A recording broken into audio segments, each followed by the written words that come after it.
नमस्कार, आपके साथ मैं हूं सुखवीर। आप देख रहे हैं आपका अपना चैनल भिवानी हलचल। सबसे पहले एक नजर आज की न्यूज हेडलाइंस पर। नशे के खिलाफ पोस्टर मेकिंग प्रतियोगिता के विजेताओं को पुलिस अधीक्षक ने किया सम्मानित।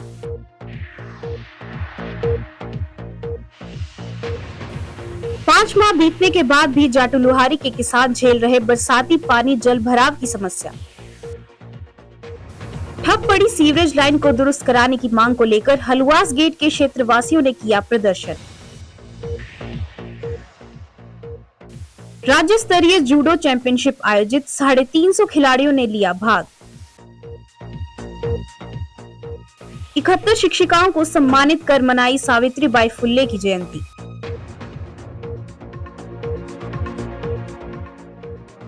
भारतीय संस्कृति का मुख्य त्योहार है मकर संक्रांति, कहा डॉक्टर अशोक गिरी महाराज।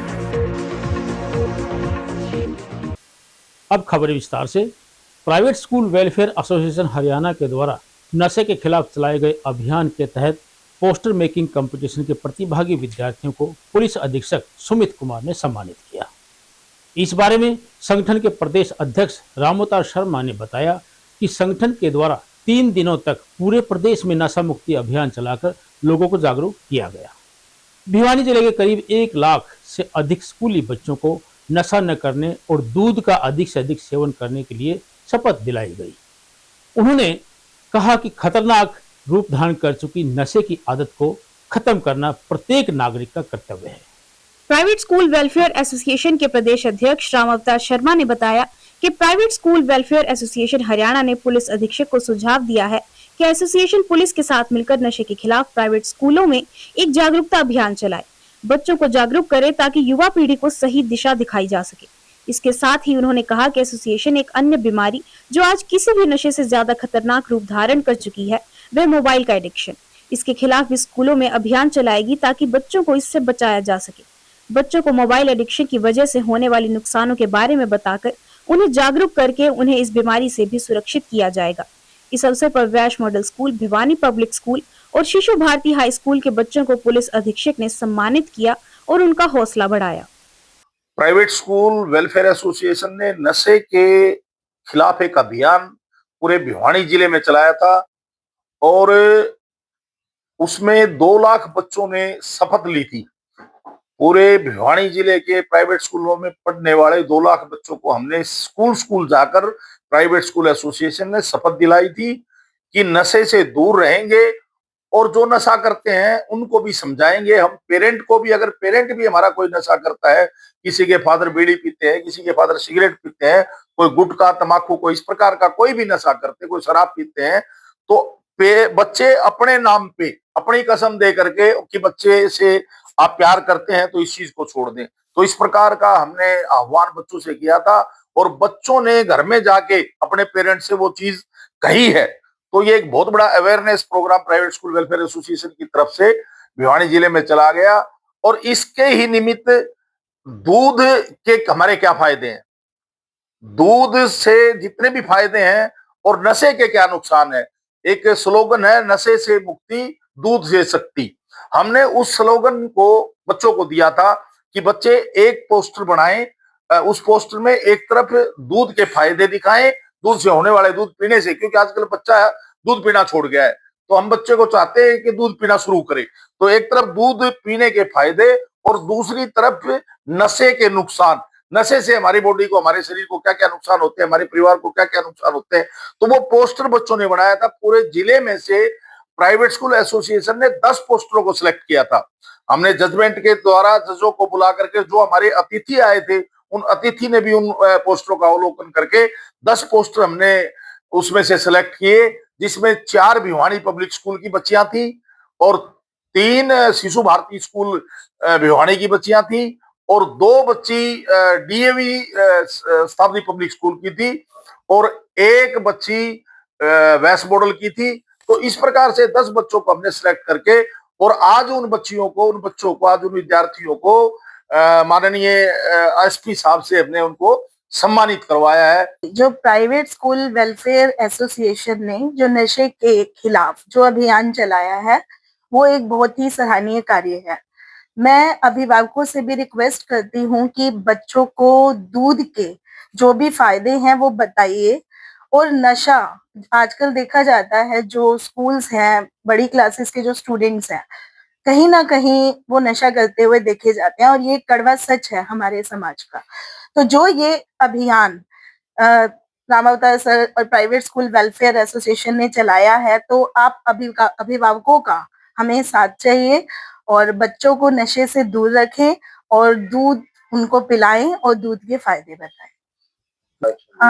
भविष्य के सर, एक तो ये जो नशा मुक्ति अभियान हमने चलाया है, ये हमारा इन फ्यूचर रहेगा। जब भी हम कोई स्कूल में कार्यक्रम कराएंगे, हम नशे के खिलाफ जो शपथ दिलानी है वो दिलाएंगे। दूसरी बात, एक जो आज के समाज में नशा है, मोबाइल, मैं नहीं कहती कि इसके फायदे बहुत ज्यादा है, नहीं। जो एक बच्चों को लत लग गई है, बच्चे रिस्पेक्ट हो गई कहीं ना कहीं उस नशे, वो एक सबसे पहले नशा कहूंगी मैं। तो आगे का जो हमारी प्लानिंग है वो मोबाइल जैसा नशा छुड़वाने की है, और उसमें भी मुझे आप सभी का सहयोग चाहिए।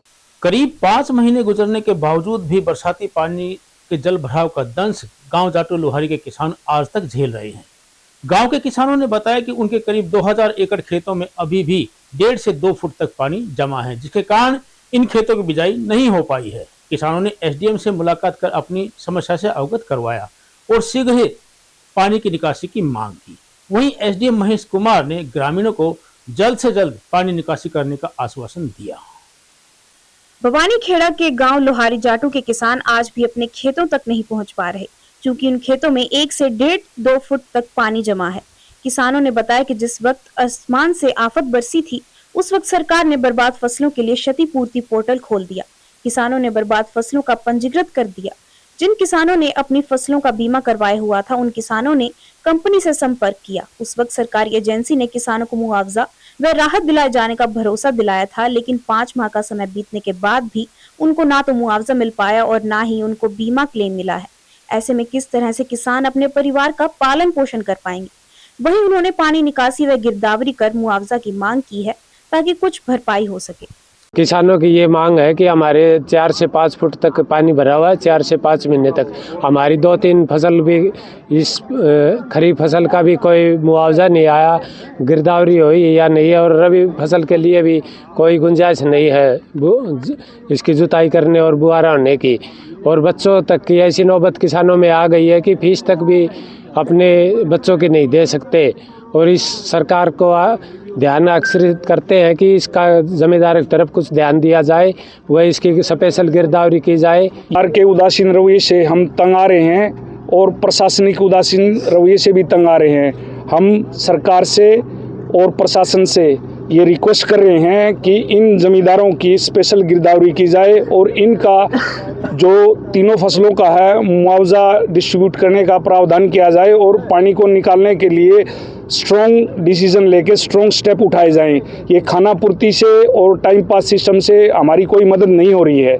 आपसे रिक्वेस्ट है कि हमारी रिलीजियसली मदद कीजिए, ताकि भाई हमें कम से कम भाई अपने बच्चों का पालन पोषण करने के लिए कोई कामकाज मिले और मतलब 2 पैसे की हमारी आमदनी हो। अमरपाल सिंह है, गांव लोहारी जाटू से। ये आपकी सारी जो दिखाई दे रहा है कि कितना जल भरा हुआ है, और जो यहाँ बस्ती रह रही थी उसके लिए कोई रास्ते का भी प्रावधान नहीं है। ये रास्ता बना हुआ जगह जगह से कट गया, पानी से पूरा भरा हुआ है। न बच्चे पढ़ने जा सकते हैं और न कोई पशुओं का, गांव के रिश्तेदारियों में परिवार चले गए हैं। और इसकी कोई गिरदावरी की भी हमें ये पता नहीं है कि भाई इसकी गिरदावरी हुई है या नहीं। जैसा कि विदित है, अब की बार भिवानी में काफ़ी जल भराव की समस्या रही है और जाटू लोहारी जो गांव है हमारा, उसमें भी बार बार मेरे पास शिकायतें आ रही हैं। इसके रिगार्डिंग माननीय उपायुक्त महोदय द्वारा एक कमेटी गठित की गई है, जिसमें एसडीएम भिवानी अर्थात मैं और हमारे एस इरीगेशन और हमारे बीडीओ भी हैं। तो हमने मौका निरीक्षण किया था इस गाँव का, और जो कार्रवाई करने के निर्देश हुए थे उस कार्रवाई की जा रही थी। लेकिन क्योंकि काफ़ी बड़ी मात्रा में पानी का भराव है, उसको देखते हुए पुनः एक बार हमारे एससी को इरीगेशन को निर्देश दिए गए हैं कि त्वरित कार्रवाई करते हुए इसका समस्या का निवारण करें, और इसके लॉन्ग टर्म जो आपका इस तरह की भविष्य में कोई प्रॉब्लम ना आए, इसके रिगार्डिंग उन्हें कुछ प्रोजेक्ट बनाने की एक निर्देश दिए गए हैं। जनसंघर्ष समिति सदस्यों के नेतृत्व में हलवास गेट पर 2 वर्ष से ठप पड़ी सीवरेज लाइन को ठीक करवाने की मांग को लेकर क्षेत्रवासियों ने जल स्वास्थ्य अभियांत्रिकी विभाग के विरुद्ध प्रदर्शन किया। समिति के संयोजक कॉमरेड ओम प्रकाश ने बताया कि गली नीची होने के कारण सीवरेज ओवरफ्लो हो जाते हैं और पानी भर जाता है, जिसके कारण लोगों का जीना मुश्किल हो रहा है। उन्होंने जन स्वास्थ्य अधिकारियों से ठप सीवरेज व्यवस्था को ठीक करवाने की मांग की। हलवास गेट की पहली गली में 2 वर्ष से ठप पड़ी सीवरेज व्यवस्था को दुरुस्त करने की मांग को लेकर जन संघर्ष समिति के नेतृत्व में लोगों ने जन स्वास्थ्य अभियांत्रिकी विभाग के आला अधिकारियों के खिलाफ प्रदर्शन किया। यहाँ के नागरिक पिछले दिनों से काफी परेशान हैं और उनकी कोई सुनवाई नहीं कर रहा। कॉमरेड ओम प्रकाश व स्थानीय महिलाओं ने बताया कि बार बार शिकायत करने पर भी विभाग के अधिकारी व नगर परिषद उनकी कोई सुनवाई नहीं कर रहे। रास्ते में गंदगी भरने से एक महिला को गिरने से भारी चोट लगी। गली वासियों का कहना है कि स्थानीय विधायक व नगर परिषद चेयरपर्सन प्रतिनिधि ने नारियल फोड़कर नई गली बनाने व सीवरेज व्यवस्था दुरुस्त करवाने के लिए उद्घाटन भी किया था, परंतु उसके बाद भी वे इसे भूल गए। कॉमरेड ओम प्रकाश ने जन स्वास्थ्य अभियांत्रिकी विभाग के एसडीओ सूरज प्रकाश से टेलीफोन पर बात की और ठप सीवरेज को पूरी तरह साफ करवाने को कहा। उन्होंने आश्वासन दिया कि वे क्षेत्र का दौरा करके इसकी सफाई करवाएंगे। हम इतने दुखी था, सवेरे गौशाला में जाना चाहूँ, मैं जा नहीं सकती, या ठाडी पानी की बरतिया। इतने दुखी था, बूढ़े ठेरे लेकर सकते न, हमारे बच्चे लेकर सकते। हमारी गली का होना चाहिए समाधान। सीवर रुक गए, सीवर रुकना में उल्टा पानी भीतर जाओ, बीमारी से ना बिना बीमार भी बीमार हो गया। देखो हम तो हाथ जोड़ के या हमारी गली ऊंची उठनी चाहिए, ये सीवर भरे से ये और पड़ने चाहिए, या खाली न कराओ और गिरोगे, हाथ जोड़ कर न करे। हम मारा यू हो जाए तो हमारा गुजारा हो जाए। हम बूढ़े मानस, मेरे पड़ोस में तो 2 तो यही से लंगड़े से बेचारे घोड़ी का कारण था। हमारा कमला देवी है जी, हलवास गेट से गली नंबर 1 पहला मकान यहाँ पे, और यहाँ के सीवर बहुत ज्यादा गंदे हो रहे हैं जी। तो हमारे बच्चे स्कूल जाते हैं जी, ये भी सारे परेशान है। जब इतना गंदा पानी आता है जी, बहुत बदबू आती है जी। परेशानी तो जाती है, पानी भी फिर नहीं आता। बात ये 2 दिन से पानी भी नहीं आ रहा जी। अगर पानी आया तो यहाँ से निकल भी नहीं सकते। भीम स्टेडियम में लड़के व लड़कियों की हरियाणा राज्य स्तरीय जूनियर चैंपियनशिप करवाई गई। इसमें प्रदेश के विभिन्न जिलों से आए हुए खिलाड़ियों ने भाग लिया।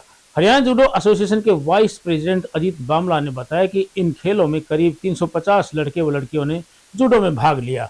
राज्य स्तरीय चैंपियनशिप के 20 विजेता खिलाड़ियों को 23 से 26 जनवरी तक कोलकाता में होने वाली राष्ट्रीय स्तर की जूनियर जूडो चैंपियनशिप में भाग लेने का अवसर मिलेगा।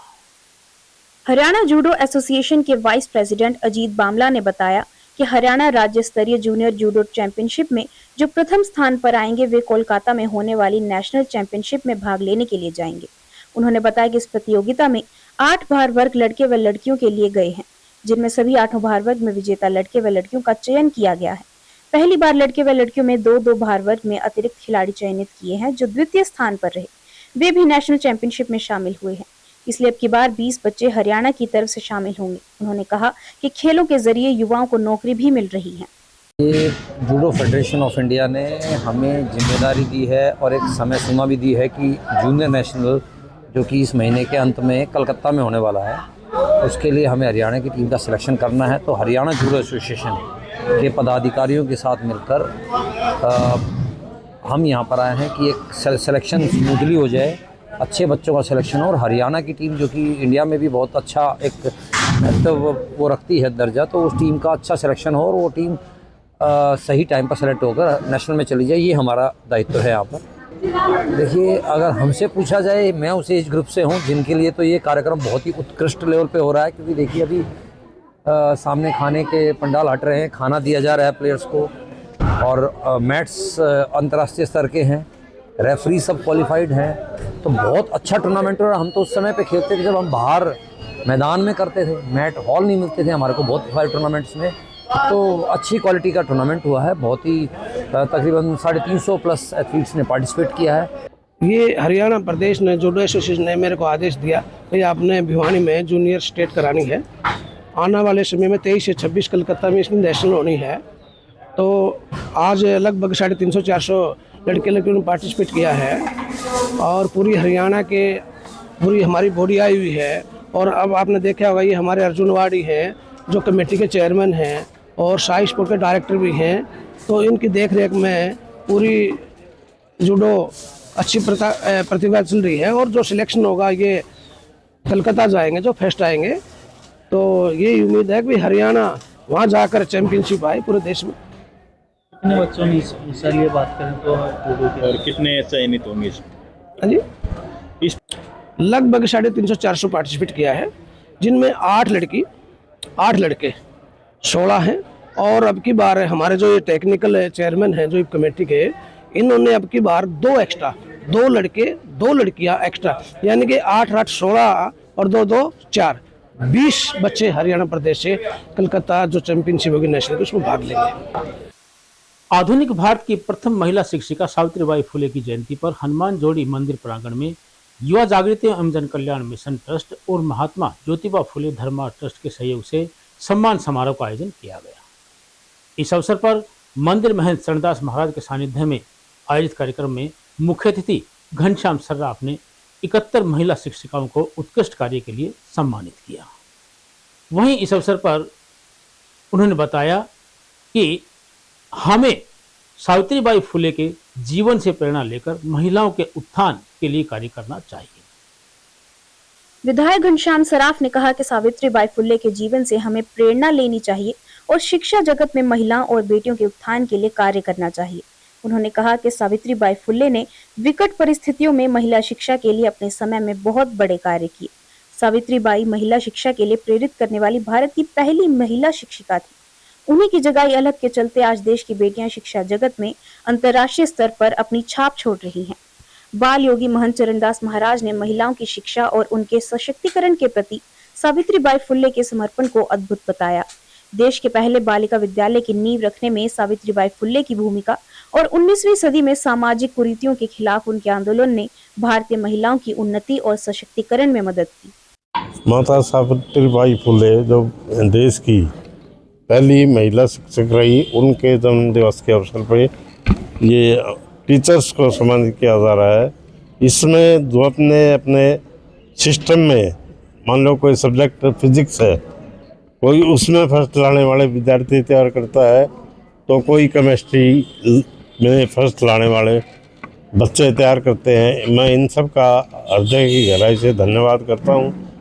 आज का जो ये समय है, ये समय हमें इस काम के लिए मिला है कि हम इन महिलाओं को जो शिक्षक हैं हमारी, उन सब का सम्मान हम यहाँ से कर रहे हैं।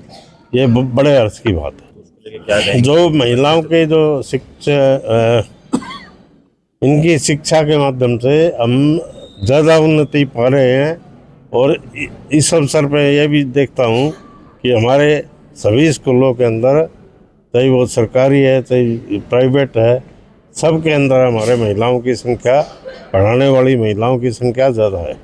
तो आगे सरकार द्वारा महिलाओं को हमने देखो, नायब सैनी जी ने तो लाडो लक्ष्मी योजना शुरू कर दी, ड्रोन दीदी बनाने की योजना शुरू कर दी, और भी इससे आगे 1 लाख रुपए तक का ये सहायता करते हैं। जिनके पास प्लाट नहीं है उनका। आयोजकों को बहुत बहुत धन्यवाद। उन्होंने एक बहुत ही प्रतिभाशील और बहुत ही लोगों को इंस्पायर करने वाली ऐसी पर्सनालिटी के नाम पर जो ये सम्मान पुरस्कार दिए जाते हैं, उसका आयोजन किया। सावित्रीबाई फुले जी एक ऐसी महिला है जिसमें कीर्ति, श्री, मेधा, स्मृति, वाक शक्ति, धैर्य, क्षमा सभी गुण जो गीता में बताए गए हैं उनमें थे। उनसे हम अगर इंस्पिरेशन लें तो हम कोई भी काम ऐसा नहीं है जो समाज के सुधार के लिए शिक्षा को माध्यम बनाते हुए हम नहीं कर सकते। जैसा कि आप और हम सभी जानते हैं, प्रथम महिला शिक्षिका सावित्रीबाई फुले जी और महात्मा ज्योतिबा फुले जी के जो अथक प्रयासों से महिला शिक्षा और महिला सशक्तिकरण के मामले में समाज में जो एक ये बहुत बड़ा आंदोलन के रूप में जो शुरुआत की गई थी, आज के दिन न केवल महिलाएं शिक्षित हैं बल्कि समाज की प्रगति में, राष्ट्र की प्रगति में अपना बढ़ चढ़ के योगदान भी दे रही हैं। ऐसे महान पुरुषों की दूरदर्शिता के कारण ही आज समाज इस स्थिति में है कि जहां किसी भी प्रकार का कोई जेंडर डिस्क्रिमिनेशन नहीं है, जहां हर किसी को पूरा सम्मान मिलता है, काबिलियत के अनुसार सभी को, योग्यता के अनुसार सभी को अपना समाज में योगदान करने पूरा अवसर मिलता है। तो मैं सभी इस प्रकार की समाज सेवी संस्थाओं को, महंत चरणदास जी को भी बधाई देता हूं कि जो ऐसे महापुरुषों के बार बार जो मतलब ये आयोजन किए जाते हैं, इनके जन्म दिवस पर या निर्वाण दिवस पर, ये न केवल प्रेरणा स्रोत हैं बल्कि समाज में एक बड़ा अच्छा संदेश जाता है।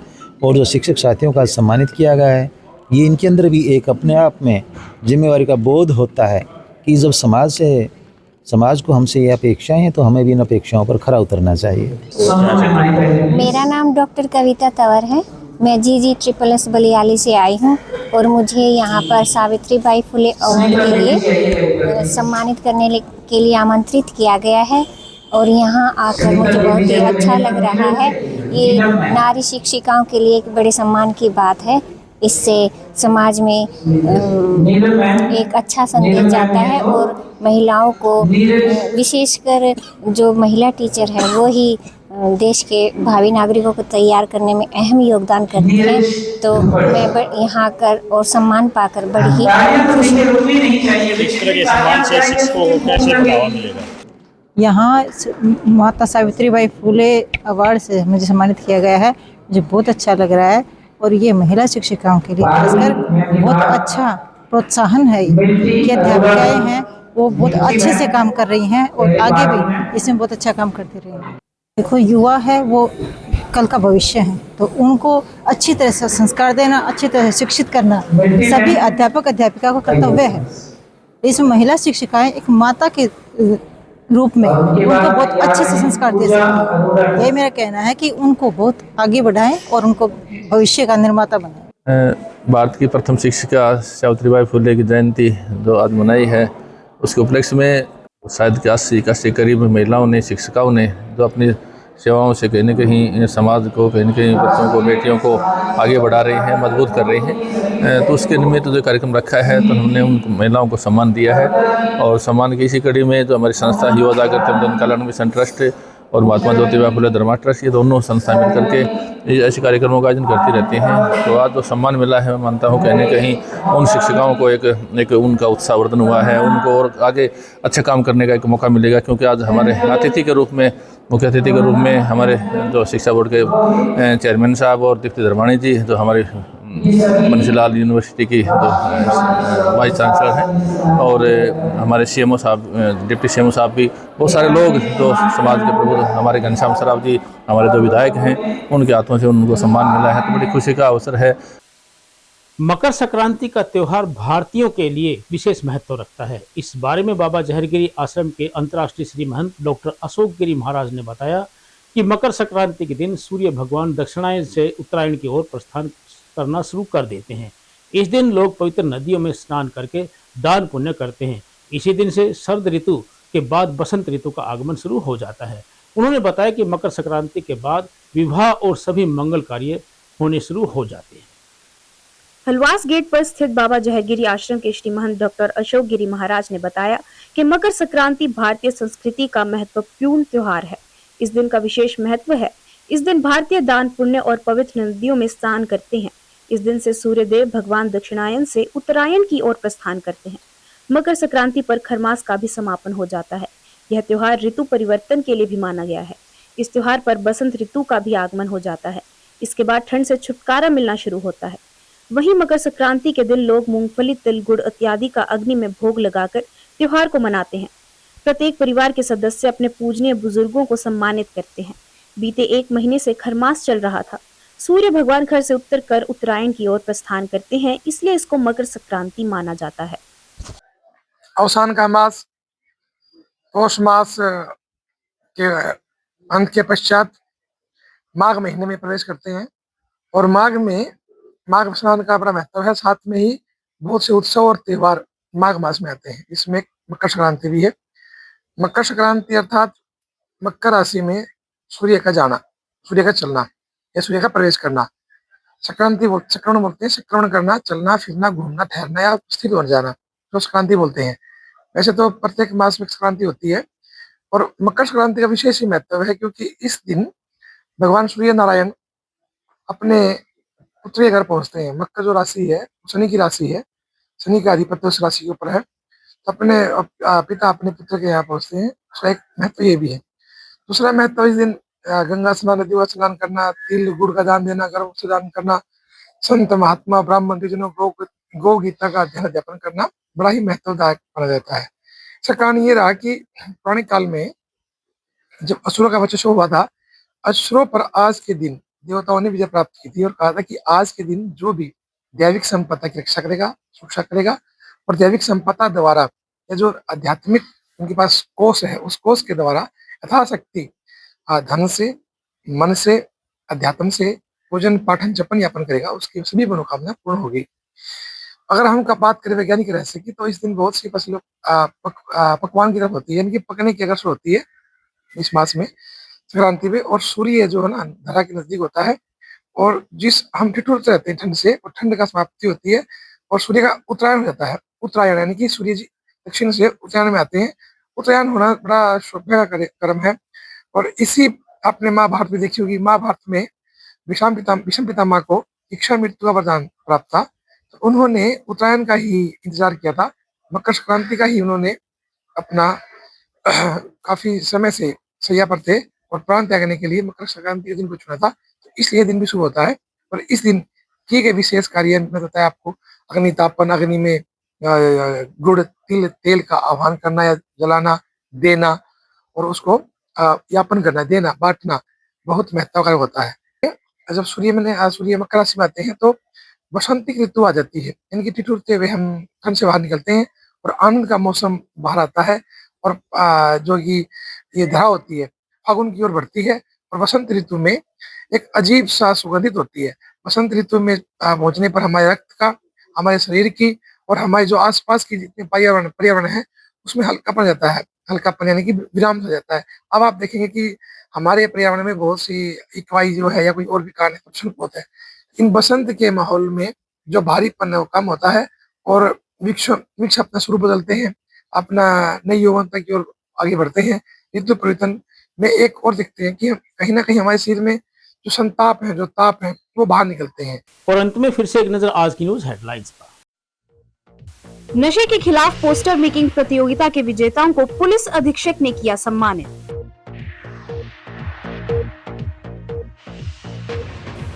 पांच माह बीतने के बाद भी जाटू लोहारी के किसान झेल रहे बरसाती पानी जल भराव की समस्या। ठप पड़ी सीवरेज लाइन को दुरुस्त कराने की मांग को लेकर हलवास गेट के क्षेत्रवासियों ने किया प्रदर्शन।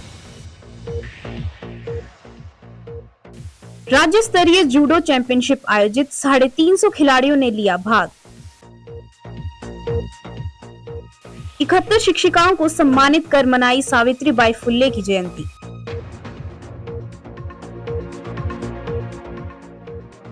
भारतीय संस्कृति का मुख्य त्योहार है मकर संक्रांति, कहा डॉक्टर अशोक गिरी महाराज ने। अब मुझे दीजिए इजाजत, देखते रहिए आपका अपना चैनल भिवानी हलचल।